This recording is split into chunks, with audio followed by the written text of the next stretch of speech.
adlaw! Ako di ay si Teacher Novi.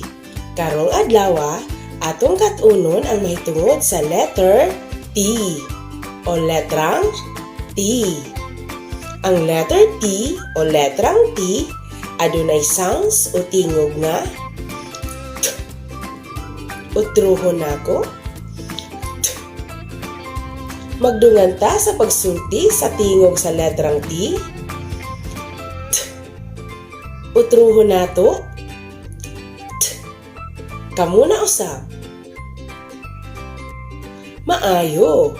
Ug mao kini ang mga butang o mga hulagway nga nagsugod sa letrang T nga may tingog nga T. Tissue. Talong. Tualya. Tinai. Toothbrush. Ug daghan pang mga butang nga nagsugod sa letrang T nga may tingog nga